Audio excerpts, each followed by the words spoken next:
Mesdames et messieurs, bonjour, rebonjour, puisque je vous ai déjà salué une première fois. D'abord, pour vous dire que j'ai beaucoup de plaisir à vous accueillir, aussi nombreux, pour une première série de conférences, les civilisations de l'empathie. Alors je vais dire aussi nombreux parce que le moins qu'on puisse dire, c'est que le thème n'est pas profondément commercial. Ça veut dire que vous avez une grande curiosité et que vous répondez et que vous nous demandez d'être de plus en plus exigeants dans notre offre culturelle. Et nous nous félicitons cet après-midi de recevoir le professeur Michel Maffezioli qui va venir justement nous parler de ces civilisations de l'empathie, la pénétration intuitive. Donc c'est, je crois, une des grandes questions, peut-être même la seule grande question de la vie, ce rapport à l'autre. Ce qui me permet d'enchaîner tout de suite avec la présence parmi nous d'une personnalité que nous allons accueillir cet été à Dinard, qui va établir ses quartiers d'été à Dinard dans notre villa La Rochebrune, et qui s'appelle Monsieur Bernard Magré, qui est avec nous cet après-midi, qui est venu visiter l'exposition de Jean-François Rosier, puisque vous aurez bien compris que cette exposition, que cette conférence du moins, est en écho avec l'exposition de Jean-François Rosier, Arche, qui nous entraîne dans un monde à la fois rêvé, à la fois utopique, imaginaire, mais pas tant que ça, parce que dans le fond, le monde est ce que nous en faisons et le monde est ce que nous offrons aussi aux autres. Donc cet été, nous aurons bien sûr l'occasion de poursuivre ce travail que nous avons élaboré déjà depuis quelques années avec le commissaire d'exposition qui est également directeur de l'Institut culturel Bernard Magré à Bordeaux, à Choc-à-Dicéam. Un travail que nous poursuivrons à Rochebrune, comme je vous le disais tout à l'heure, où nous accueillerons peut-être le meilleur, Monsieur Magré, de votre collection. En tous les cas, nous nous flattons aussi de votre intérêt pour notre ville. Bernard Magré est bien évidemment un grand chef d'entreprise, mais il a surtout ce regard sur l'art, sur la culture, sur tout ce qui embellit notre vie, sur tout ce qui lui donne un sens. Donc nous aurons le plaisir d'accueillir le meilleur, sans doute, de sa collection. Et puis, nous aurons également ici même une autre exposition qui se rapproche de l'évidence de Dinard, c'est-à-dire l'évidence du littoral, c'est-à-dire l'identité profonde de Dinard, une exposition qui va s'appeler Dinard, l'amour atomique, avec une sélection d'œuvres contemporaines, là encore effectuées par à Choc-à-Dicéam, et qui nous racontera une autre belle histoire, parce que nous ne sommes pas là que pour accrocher des œuvres, ou que pour vous les montrer, ou que pour exposer quelques sculptures, mais nous sommes bien là pour se raconter des histoires, pour s'entraîner à rêver les uns et les autres, et pour se faire un petit peu la vie plus belle et plus douce. Voilà, la vraie formule, c'est « sans la musique, la vie serait une erreur ». Je vais dire que sans la culture et sans l'art, la vie serait une erreur. Merci de votre présence. Et je vais appeler, bien évidemment, le professeur Michel Maffezioli, sous vos applaudissements, j'espère.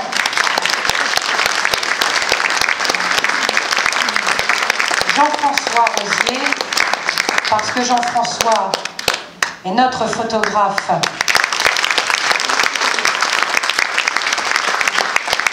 L'artiste de cette exposition qui nous entraîne dans les arches. Et là encore, je vous invite... Merci, professeur. Oui, bien sûr. Et là encore, je vous invite à rejoindre Jean-François et tous les survivants de ce monde, je vais dire, détruit par le bon soin des hommes, et que nous sommes en train, un nouveau monde que nous sommes en train de faire renaître dans des arches aérospatiales, les arches de Jean-François. Et sur un site, eh bien, tout le monde peut s'inscrire, fabriquer son rêve, fabriquer aussi, comment dire, son utilité, parce que nous avons besoin de tous. Alors, envoyez votre photo et envoyez simplement l'histoire que vous voulez raconter, le rôle que vous voulez jouer, et Jean-François, après, on fera son affaire, n'est-ce pas Jean-François? Et puis je vais appeler le troisième personnage de cet après-midi, qui est le commissaire d'exposition, Monsieur Ashok Adisseam.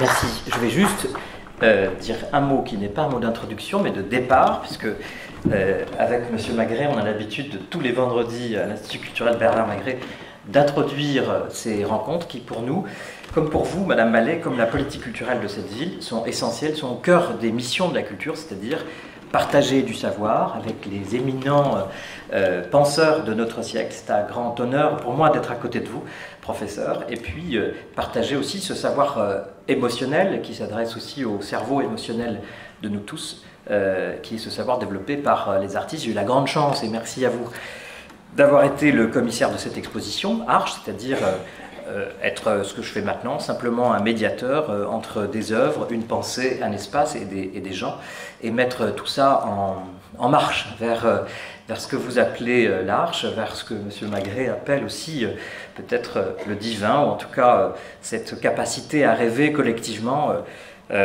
plus grand. Voilà. Très simplement, professeur, vous avez rencontré Jean-François dans son atelier. Je crois que c'est de cette rencontre-là dont on va parler, avec votre pensée sur le post-modernisme, et puis connecté à ce travail de Jean-François sur les utopies. Et Dieu sait si aujourd'hui, plus que jamais, on a besoin de rêver, on a besoin de ces utopies porteurs du salut peut-être. Voilà, professeur Michel Maffezoli. Je vous remercie. Je ne vais pas faire une conférence, madame. Je ne vais pas faire une conférence, plutôt une causerie peut-être. Je me rappelle de ces beaux mots dont on a oublié l'origine, dans le fond, le colloquium, c'est prendre langue ensemble. Le symposium, ça c'est important le symposium, boire du vin ensemble. Et on a oublié en quelque sorte qu'il y avait dans ces, j'y reviendrai, il y avait dans ce qui était ce rassemblement platonicien dans le début de la culture, quelque chose qui justement mettait en jeu les sens et pas simplement le cerveau. Ça je trouve que c'est important. On l'a oublié à bien des égards, mais dans le fond la culture c'est quelque chose de très simple. Moi je dis la culture c'est habiter, manger, s'habiller. C'est ça le substrat, en quelque sorte, à partir duquel peut croître une manière d'être ensemble. Voilà, hein, bon, on oublie tout ça, mais pour ma part, c'est cela que je voudrais dire quelques mots, hein, des tout petits mots, en reprenant ce que vous indiquiez dans le protocole de cette exposition, réinventer le monde, invenir, et c'est faire venir à jour ce qui est là, non pas quelque chose qui serait abstrait, qui serait lointain. Ce qui est mystérieux, et en effet, moi ce qui m'a frappé dans l'œuvre de Jean-François Rosier, c'est ce côté mystérieux, mais là encore, hein, c'est pas simplement pour le simple plaisir des mots, mais dans le fond les mots sont importants. Mystérieux, c'est ce qui unit des initiés entre eux, le mystère, le mythe, et on pourrait décliner à l'infini quelque chose de cet ordre. Et en même temps, bien évidemment, le troisième mot qui introduit cette exposition, ce qui est fascinant. Et là encore, vous citiez M. Magret tout à l'heure, moi je trouve que c'est un mot très important. Le divin, c'est ce qui est fascinant.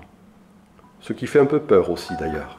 Tremendum fascinens. C'est ainsi que les historiens des religions ont réfléchi sur le divin. Et c'est vrai que le divin se vit au quotidien. Voilà en quel sens, moi, ça me paraît intéressant de participer ici à notre discussion.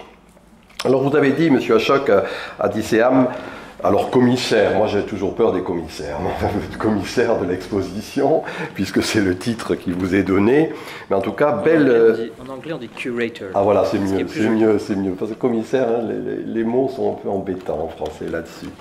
Vous voyez ce que je veux dire, hein, quand on dit commissaire politique, commissaire, etc. Bon. Disons que, au-delà de cette petite boutade, civilisation de l'empathie, pour moi c'est important en effet. Madame le maire l'a rappelé tout à l'heure, excusez-moi d'être ici pédant, mais vous m'avez appelé X fois professeur, donc je vais jouer au professeur tout de même. Einfühlung, qui était une vieille idée de la philosophie allemande, c'est entrer dans, c'est ça, la pénétration intuitive. C'est-à-dire, dans le fond, j'ai dit tout à l'heure, on invente ce qui est là, on fait ressortir et on rentre dans ce monde-ci. On y reviendra. Le monde est beau, en effet. Il y en a assez de cracher sur lui. Il faut voir en quelque sorte que la vie ne vaut peut-être rien, mais rien ne vaut la vie. La sagesse populaire nous l'a enseigné à bien des égards. Et de ce point de vue, poursuivez, parce que cette idée de civilisation de l'empathie, moi, me paraît importante. Contre justement ce qui a été à bien des égards et ce qui est malheureusement la tare du monde intellectuel, s'abstraire du monde, l'abstraction. Alors que l'empathie, je viens de dire, encore une fois, en son sens étymologique, c'est d'y revenir. René Char avait une très belle formule quand il disait « Les mots savent de nous ce que nous ignorons d'eux, ils anticipent ». Et c'est vrai qu'il est important justement de suivre les mots, puisque en quelque sorte, notre espèce animale a comme spécificité de dire. Un amour n'existe que parce que cet amour se raconte. Une amitié n'est telle que parce qu'elle se dit. Un pays, un lieu, c'est parce qu'il y a une histoire de ce lieu, de ce pays. Donc l'importance des mots, de ce point de vue, moi, renvoie encore une fois à une vraie préoccupation, et cette idée d'empathie est importante.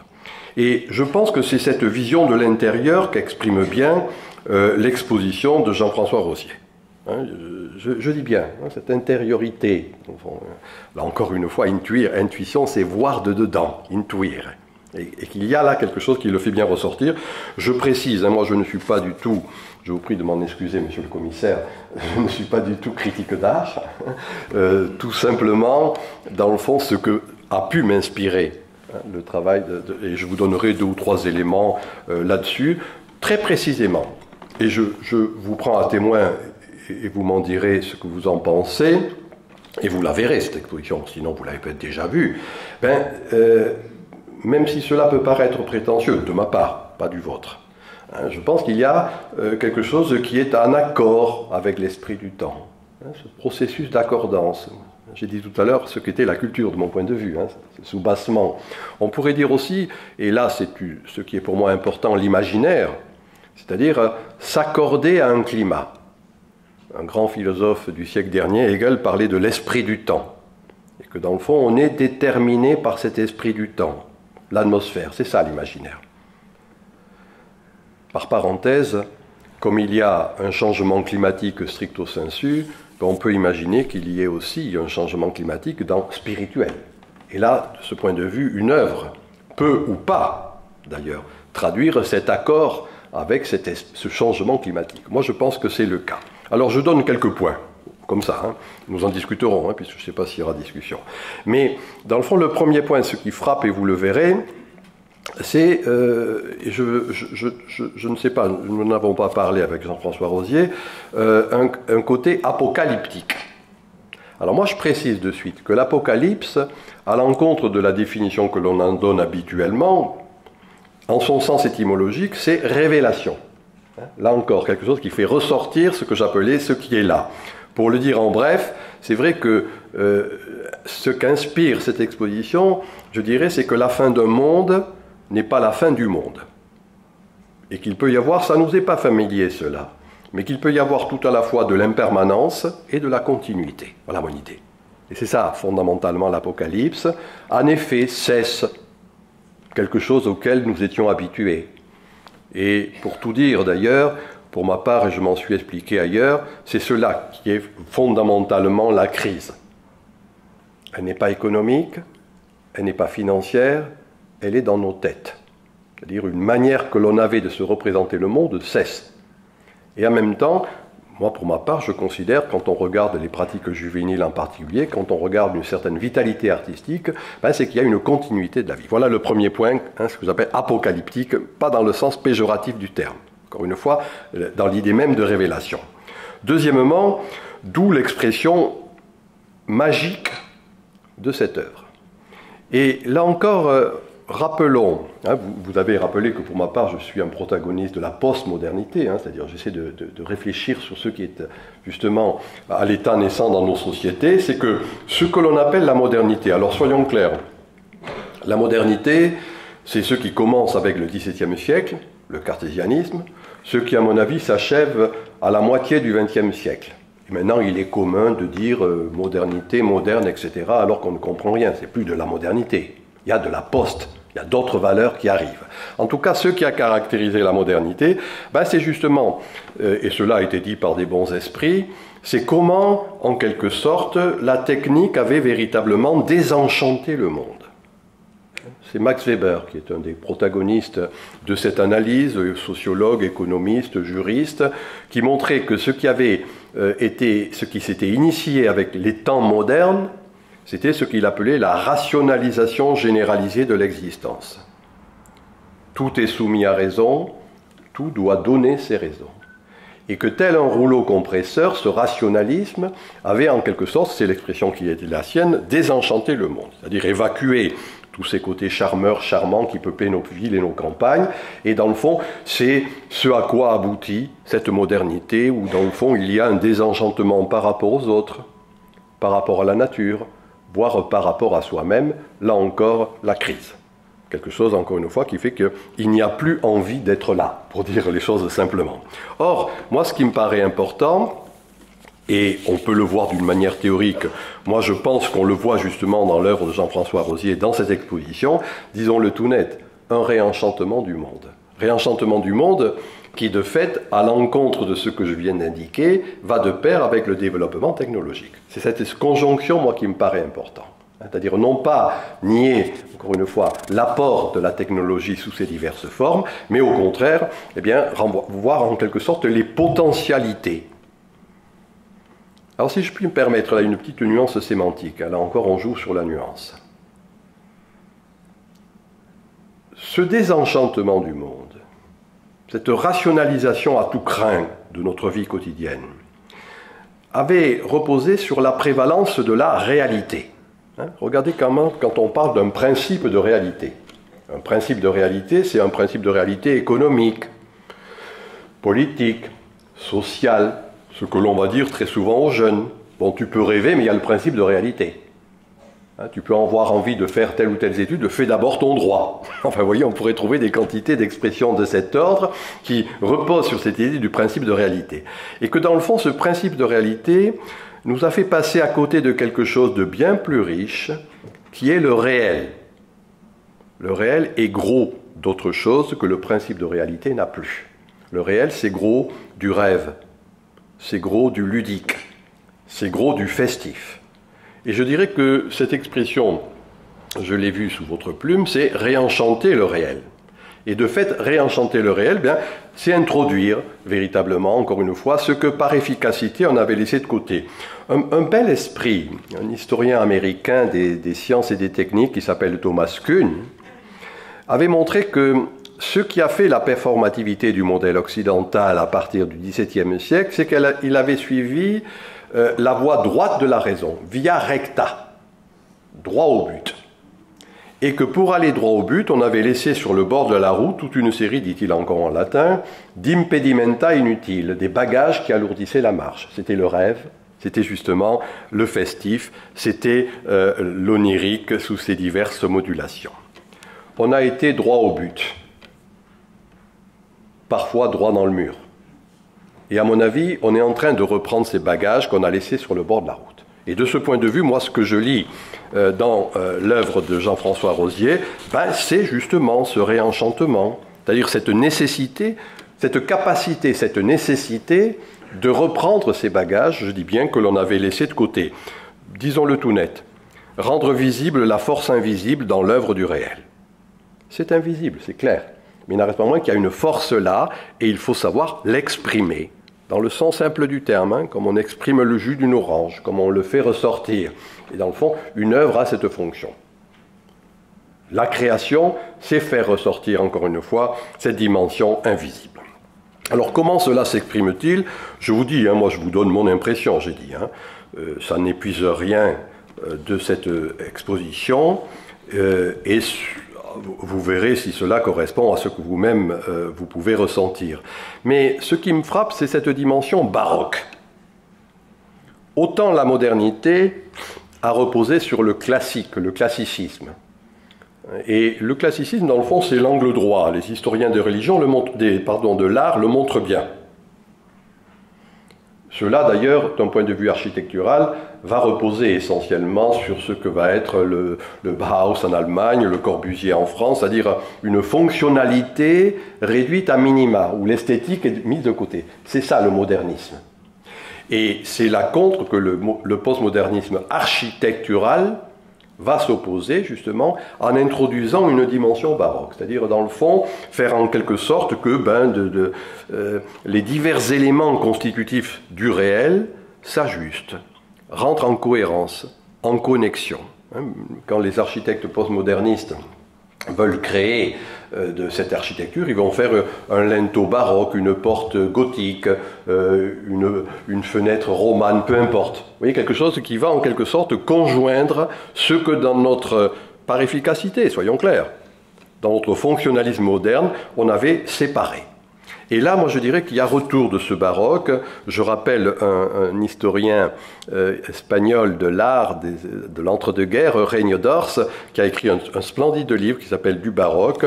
Et il montre en quelque sorte comment le baroque, certes, n'est pas limité à une période historique donnée, la Renaissance, mais comment on peut le voir transversalement à divers moments dans les histoires humaines. Et je vous fais grâce de la manière dont il en parle, mais il donne des exemples précis. Eh bien, moi, je dirais que la postmodernité, c'est le retour du baroque. Quelque chose qui va reposer sur le bondissement des masses. Quelque chose qui va reposer sur une conception complexe. Notre ami Edgar Morin parlerait de cette complexité, dans le fond où il y a non pas une seule manière d'envisager la réalité, principe de réalité, mais au contraire une manière complexe de voir le réel, avec les éléments que j'ai indiqués dans ce réel. Ce qui me paraît très frappant, enfin en tout cas moi ce qui m'a frappé dans l'exposition, un processus de superposition par exemple. Un processus, là pour moi c'est un réel augmenté. Ce qui est le propre d'ailleurs du développement technologique, comment, on en a peur d'ailleurs, mais le virtuel, ou la virtualité, c'est une augmentation de ce réel, un élargissement, bondissement des masses. Non pas encore une fois une réduction à minima, c'était Auguste Comte, qui était le fondateur de la sociologie, qui définissant le 19e siècle, disait « reductio ad unum ». On réduit au plus petit dénominateur commun. L'État-nation, l'individu, machin chose, etc. Là, au contraire, il y a ce processus d'élargissement. Voilà en quel sens cela me paraît éminemment baroque. Et un des éléments, et c'est le troisième élément de cette rhétorique, de cette écriture, pour ma part, et c'est là où je rentre tout à fait en connexion avec cette œuvre, j'ai dit que si on avait à définir par un mot rhétorique ce qu'était cette post-modernité, je fais bien comprendre, hein, ce qui arrive après les 3 siècles qui ont marqué la modernité. C'est l'oxymore. Hein, vous le souvenez? Enfin, en tout cas, pour les gens de mon âge, on s'en souvient, cette obscure clarté qui tombe des étoiles. Hein, cette conjonction de 2 éléments que l'on avait séparés. Et là, l'oxymore, c'est, je dirais, une harmonie conflictuelle. Quelque chose, à bien des égards, qui est tragique.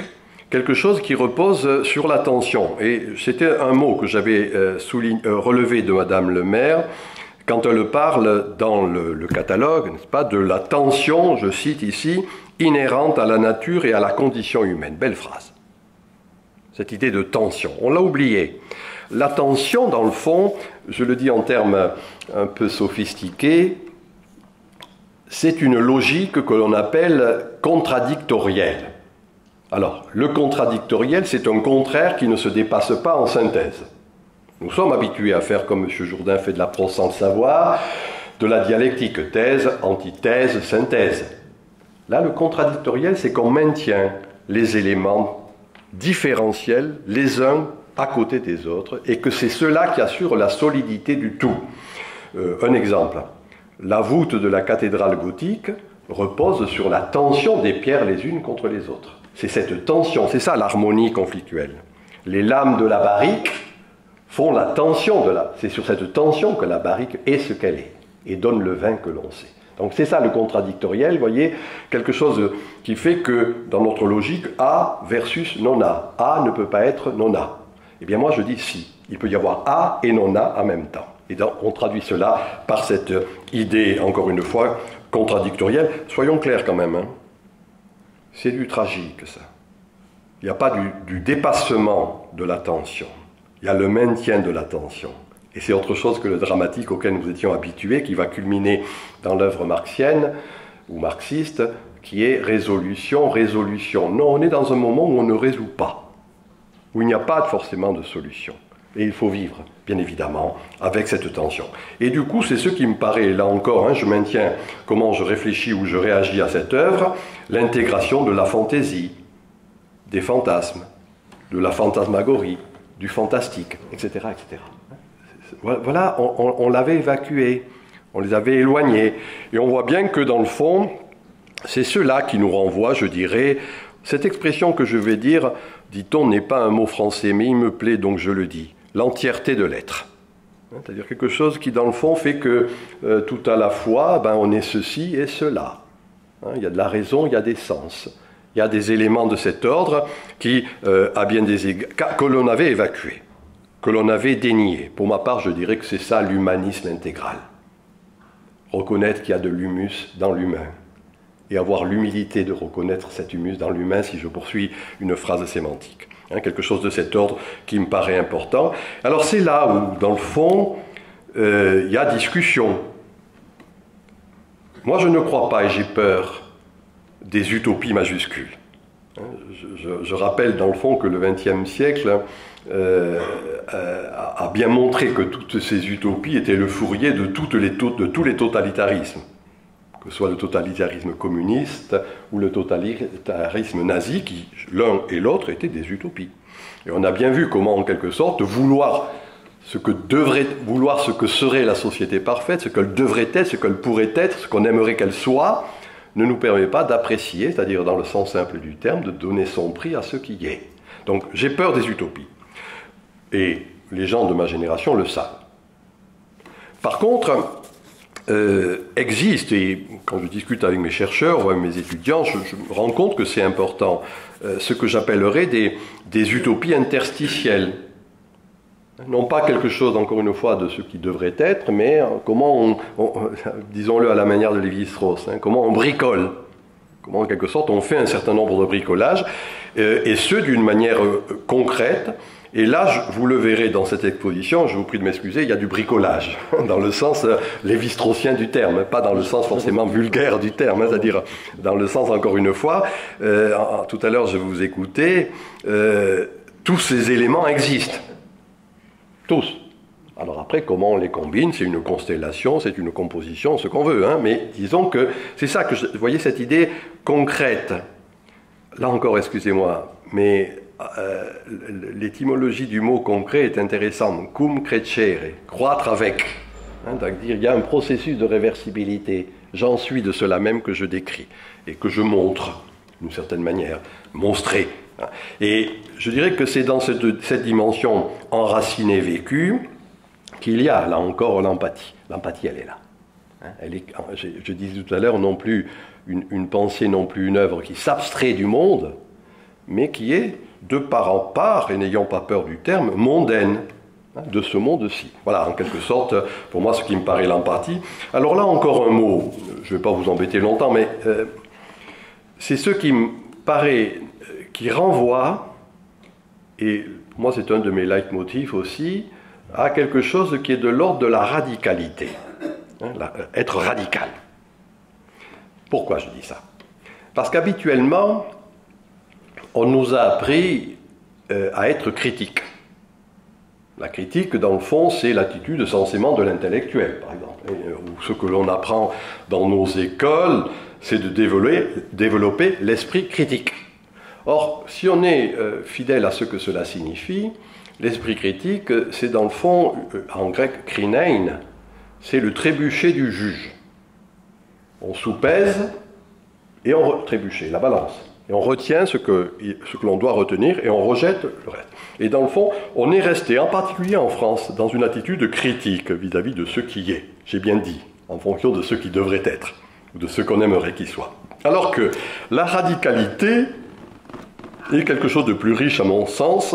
C'était mon ami Jean Baudrillard qui nous avait rendu attentifs à cela, en disant il faut développer une pensée radicale, c'est-à-dire dans le fond, une pensée qui va s'attacher à ce monde-ci. Radical aux racines.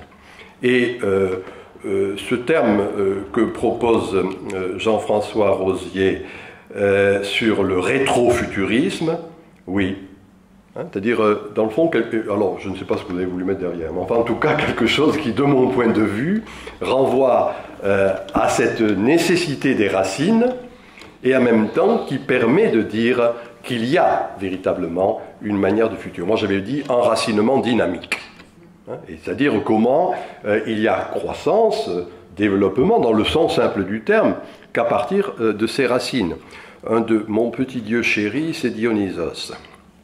Et à l'opposé d'Apollon, qui est un dieu ouranien, Nietzsche nous l'a montré, Dionysos, dit-on, c'est une divinité que l'on appelle arbustive.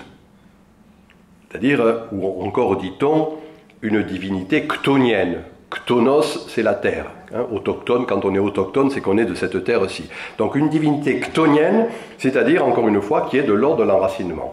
Si je l'applique à cette exposition, voilà ma définition de la postmodernité d'ailleurs, tiens, un peu compliquée, mais un peu sophistiquée, mais je la dis quand même. Synergie de l'archaïque et du développement technologique.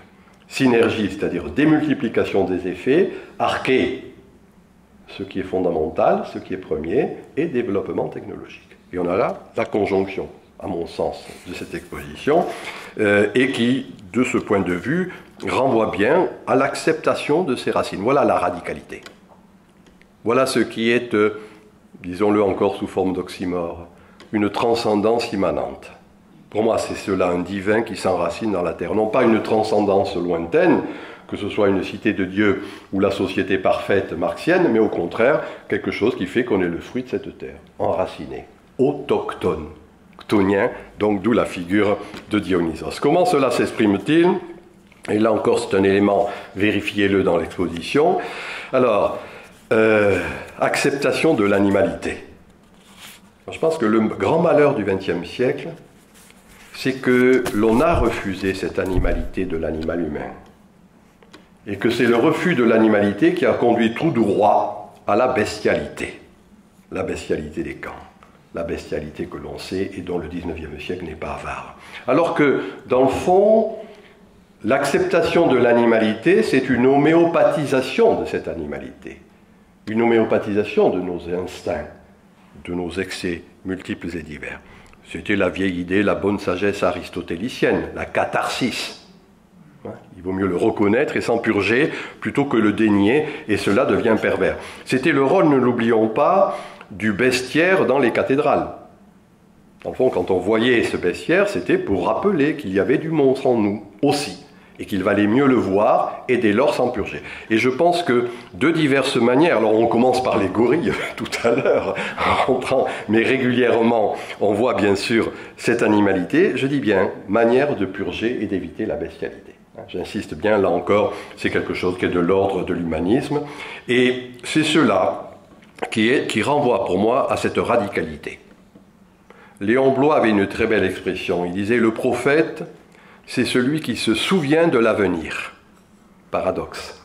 Mais dans le fond, quelque chose de très beau, je dirais, qui nous renvoie encore une fois à quelque chose qui est de l'ordre du traditionnel, qui fait qu'on ne peut plus penser simplement ce qui a prévalu dans la modernité, c'est-à-dire l'homo economicus. Moi, pour ma part, et c'est l'objet de mon dernier livre, j'ai parlé de homo eroticus. Mais quand je dis homo eroticus, c'est-à-dire justement une dimension beaucoup plus plurielle, quelque chose qui renvoie bien évidemment à cet ordre de l'amour qui nous travaille, et c'est à partir de là, je dirais, qu'on retrouve ce que j'indiquais au début. Oui, il y a de l'impermanence, mais il y a de la continuité. Certes, on voit bien comment le progrès stricto sensu a abouti à une dévastation du monde, Et on voit comment, à bien des égards, de diverses manières, il y a actuellement une sensibilité, moi je dis écosophique. Hein, je ne parle pas des ayatollahs de l'écologie qui sont ennuyeux. Mais disons une sensibilité écosophique qui fait qu'il y a une sagesse de la maison. C'est ça que veut dire écosophique, hein, cette sagesse de l'oikos de la maison. Et de mon point de vue, c'est ainsi que je comprends la Genèse. Hein. Voilà, l'exposition est ponctuée de phrases de la Genèse. Mais la Genèse, c'est une phrase, je vais vous la dire en grec si vous me permettez, qui est, dit-on, un des premiers logion de notre tradition culturelle, Anaximandre de Milet. Il dit « Genesis kai phtora, phtora kai Genesis ». Ça veut dire « Genèse et déclin, déclin et Genèse ». Et je pense que c'est ainsi qu'il convient de comprendre la Genèse, c'est ainsi que je l'ai dit tout à l'heure, c'est-à-dire ce qui renvoie, dans le fond, à un ancrage principiel, quelque chose qui est de l'ordre du rebroussement, des vagues sur la jetée. Moi, l'image que j'ai proposée, je vous la donne, c'est la chose suivante. Nous avions deux manières de penser le monde. La flèche du temps progressiste, Hegel, ou le cercle réactionnaire, Nietzsche. Ma proposition, c'est la spirale. Vous voyez, c'est-à-dire quelque chose qui n'est ni la flèche du temps, ni simplement le cercle, mais qui renvoie à ce que j'appelais cet enracinement dynamique. C'est-à-dire une puissance qui est là, au sein même de ce que nous vivons, et que nous sommes participants de cette puissance, et dans le fond, c'est cela qui nous fait pénétrer dans l'arche. Je rappelle que l'arche, c'est cela, qui est une démarche, je le pense, initiatique. Je relève 3 points en conclusion de cette démarche initiatique, là encore tiré de la Genèse. Tout ce qui était chair. Et il ne faut pas oublier la chair du monde. C'est Merleau-Ponty qui rendait attentif justement à cette chair du monde, ce dont nous sommes pétris de diverses manières. Vous voyez ce que je veux dire? Pas simplement l'esprit, mais encore une fois ce que nous sommes. Deuxième point, c'est cela qui est signe d'alliance. Une alliance, je dis bien, alors moi j'aime bien ce mot, puisque je le propose au débat, écosophie. Encore une fois, cette nouvelle sagesse, qui est encore une fois faite de raisons sensibles, toute chose qui nous renvoie, permettez-moi de le dire ici, à une conception matricielle du monde. Qu'est-ce que je veux dire par là? Je veux dire par là que il n'y a plus à chercher un sens lointain à la vie. Regardez comment dans nos langues néo-romanes, le mot sens signifie la signification et la finalité. Il n'a de sens que ce qui va quelque part. Alors qu'on peut imaginer qu'il puisse y avoir du sens dans ce que je vis avec d'autres. Et les arches seraient, à bien des égards, ce serait cela qui fait un signe de l'alliance, si je reprends ici, là encore, une phrase citée dans l'exposition, matricielle. Puis-je le dire sans vous offusquer, je pense que ce qui va être la spécificité de la postmodernité, c'est ce que j'ai proposé d'appeler, moi, l'invagination du sens. Le sens revient ici, à cette terre-ci. Il n'est plus spermatique. Il ne se projette plus simplement dans le lointain. Il constitue ce que nous vivons ici et maintenant avec d'autres. Et d'une certaine manière, je pense que c'est cela, les échelles qui nous introduisent à l'entrée de l'exposition, c'est cette reliance entre le ciel et la terre. Et dans le fond, l'oxymore de la transcendance immanente, c'est cela. C'est-à-dire, encore une fois, l'échelle, en effet, ce qui nous relie. Là où il y avait une séparation nette entre ceux qui étaient au-dessus et ceux qui étaient en dessous. Et de bons esprits, les alchimistes du Moyen-Âge l'ont montré, des philosophes du XVIe, de la Renaissance ont bien montré, il y a cette espèce de correspondance entre ce qui est le haut, ce qui est le bas, et l'échelle traduit. Souvenez-vous du poème de Baudelaire. Dans le grand temple de la nature, les sons, les odeurs, les couleurs se répondent, etc. Et on voit bien en quelque sorte comment c'est quelque chose de cet ordre qui est en jeu. Voilà en quoi, si vous voulez, je disais tout à l'heure, eh bien, il y a cette dimension onirique, cette dimension ludique, cette dimension festive, qui joue un rôle qui n'est pas négligeable et qui, à mon avis, est important.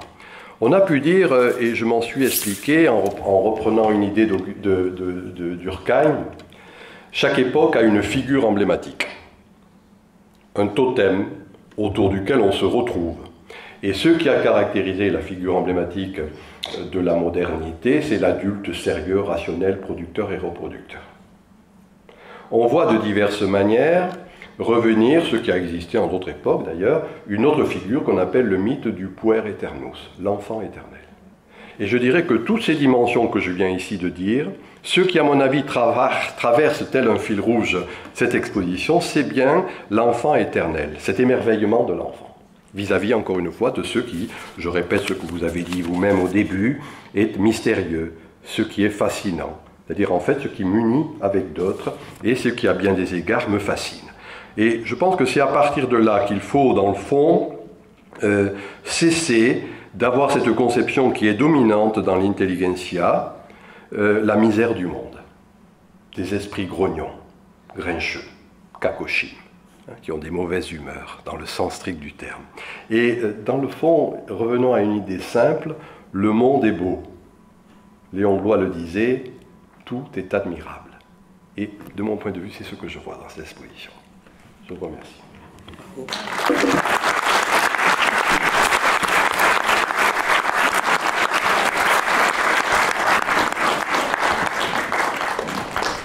Monsieur le commissaire. Je vais simplement faire rebondir Jean-François Rosier. C'est un peu le job des commissaires, c'est faire rebondir les idées, les œuvres. Et effectivement, vous avez raison, en français, le titre n'est pas très bon, enfin, pas trouvé mieux. D'ailleurs, j'ai été baptisé commissaire dans cette ville, à Dinard, avant d'être baptisé par M. Magret, commissaire à Bordeaux. Et en anglais, on dit curator, c'est intéressant, c'est un rebond par rapport à tout ce que vous venez de dire et qui nous nourrit totalement. En anglais, on dit curator, ça vient du mot curate, ça veut dire guérir. En tout cas, guérir, je ne sais pas, soigner. Et je pense que cette exposition, je ne sais pas vous, mais moi, elle m'a soigné. Elle fait du bien. Et je crois que c'est un peu pour cela qu'on est réunis autour de ton travail, Jean-François, de ton exposition. C'est cette alchimie bénéfique qu'on a mis en scène dans ces 4 étages. Il y a des textes référents qui étaient chers pour toi, mais c'est cette empathie, cette écoute des autres que tu as traduit depuis des années, mais tu as traduit spécifiquement dans cette exposition, cette attention à l'autre, aux autres, et pour réaliser une exposition, je trouve, très rare, qui est une exposition finalement qui s'adresse au bien commun, une exposition presque collective. On est tous finalement appelés, d'ailleurs sur le site, à être acteurs de ça, et ça c'est vraiment très rare, et c'est une nouveauté. Alors toi qui es un grand solitaire, je sais, et un peu timide, je crois que c'est cet oxymore aussi qui est intéressant.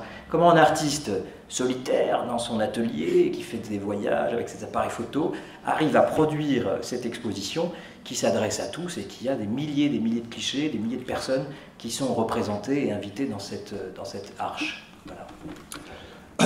Tout d'abord, merci pour ces explications, parce que pour quelqu'un qui se dit pas critique d'art, j'ai appris beaucoup de choses sur mon œuvre de votre parole. Mais pour répondre à la question, c'est la magie du virtuel, justement. En fait, c'est vrai que je travaille seul, que je n'ai pas... bien sûr, j'ai des enfants, des petits-enfants, je ne suis pas un loup solitaire, mais c'est vrai que je travaille beaucoup seul, à 90% devant l'ordinateur. Que je fais des photos, et même quand je fais des photos des gens, sur le coup, je n'ai pas de contact. En fait, faire des photos, c'est extrêmement virtuel. C'est un peu capter les images des gens sans même les regarder. Mais par contre, virtuellement, il y a quelque chose qui se passe. Justement, l'empathie vient virtuellement quand je travaille les photos, quand il y a des gens, même quand j'ai photographié des fenêtres ou des balcons, pour témoigner de certains aspects de la cité. En fait, devant l'étalage de dinours pendus aux fenêtres, etc., je suis pris je me mets à finalement connaître les gens à ma façon, je pense plus intimement que par beaucoup d'autres moyens. Et c'est intéressant, là je fais partie du Coq à l'âne, mais je parle de ces fenêtres. En fait, ça m'a inspiré les Babel, qui étaient au début de mon travail. Et donc c'est intéressant puisque actuellement je participe à une exposition à Bruxelles qui s'appelle Babel, et donc qui est quand même la continuité de Arche, bien que j'ai fait Arche après Babel, mais ça montre un peu le côté cyclique que vous expliquiez tout à l'heure, en fait qu'il n'y a pas voie continue vers un progrès ou vers une décadence. On est continuellement en renouveau. Et si dans la Genèse on a parlé d'abord de l'Arche de Noé et ensuite de Babel, on peut très bien imaginer qu'après Babel on recommence l'Arche, etc. Enfin qu'on est tout le temps dans différents déluges de différentes formes et qu'on a différentes prétentions à monter, à s'élever. Babel d'ailleurs ça avait été pour moi très traumatisant comme histoire parce que quand même les hommes essayent de s'élever, d'atteindre le ciel et on leur détruit leur essai. Je n'ai pas compris pendant très longtemps. Heureusement que maintenant des exégètes nouveaux réinterprètent un peu le texte et expliquent que ça fait partie de ce que vous disiez tout à l'heure, que par exemple l'histoire des langues, en fait, ne parler qu'une langue ne serait pas la bonne chose parce qu'on arriverait à l'utopie majeure. En fait, l'homme, si on était tous unis, on parlait la même langue et qu'on réussissait à ne pas être divers, on tomberait certainement dans le totalitarisme.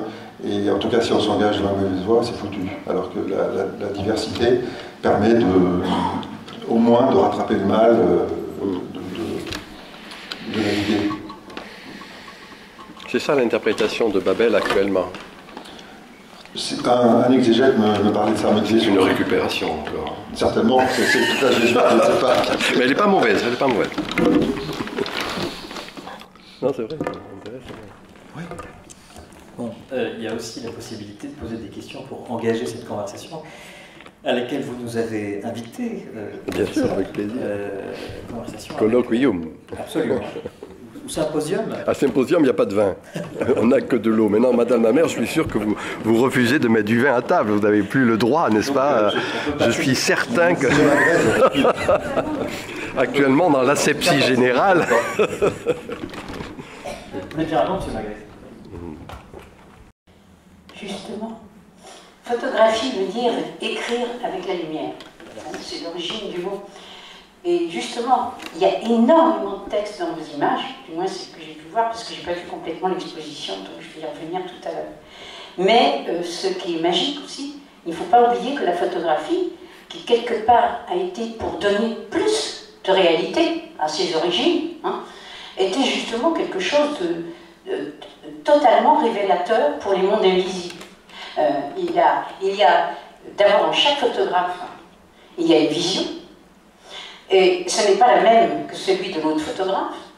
On voit quelque chose de différent, quelquefois au même endroit. Il y a quelque chose qui se révèle à l'un qui ne se révèle pas à l'autre. Et donc, vous parliez de révélation, monsieur. Vous parliez de révélation, justement, dans la photographie, il y a une révélation de monde invisible, également de l'humain.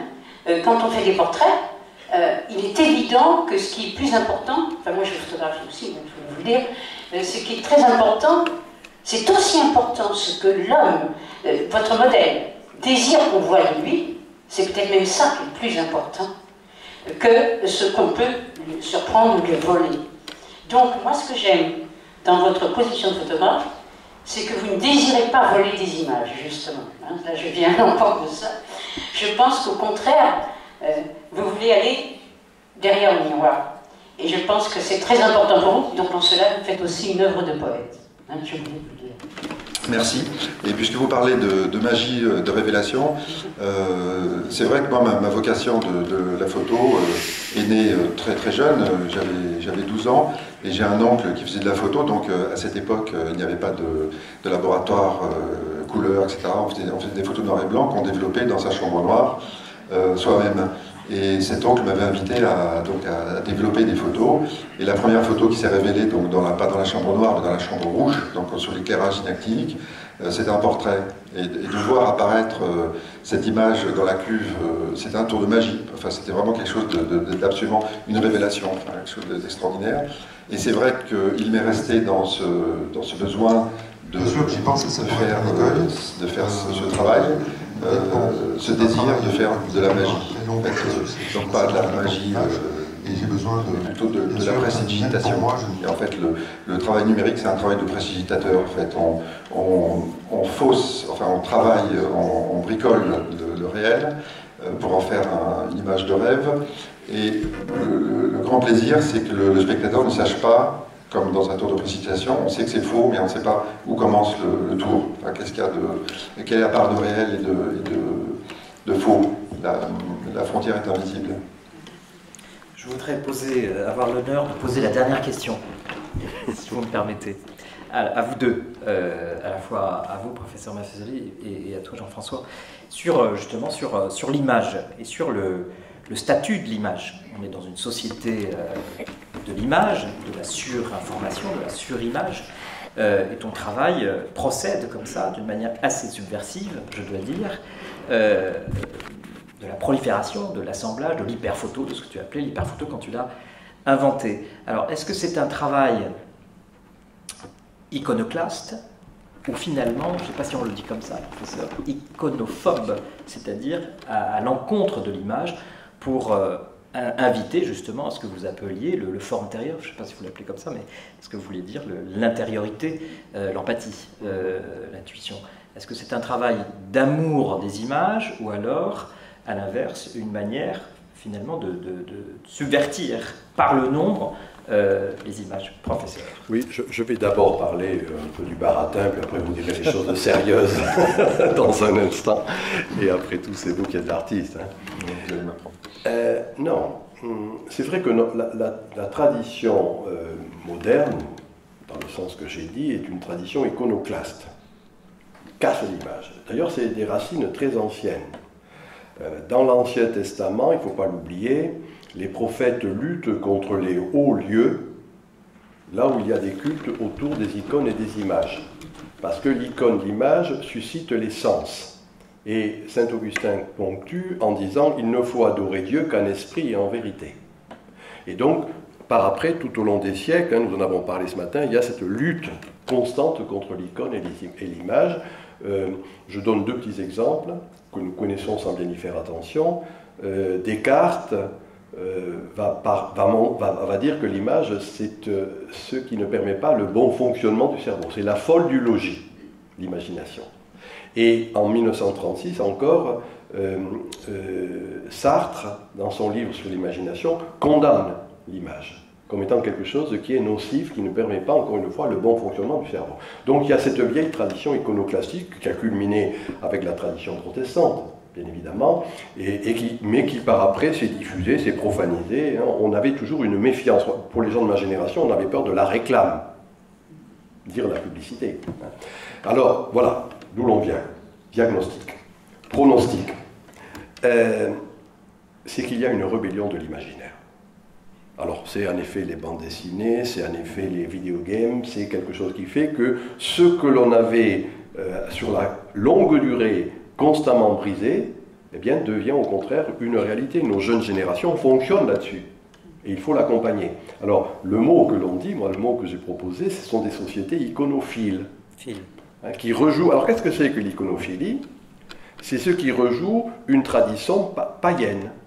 Il y a du paganisme qui revient. Paganus, c'est être paysan, c'est être lié, comme j'appelais tout à l'heure, dionysiaque, autochtone. Donc voilà, moi je crois qu'on est en train de quitter un grand moment qui a duré. Hein.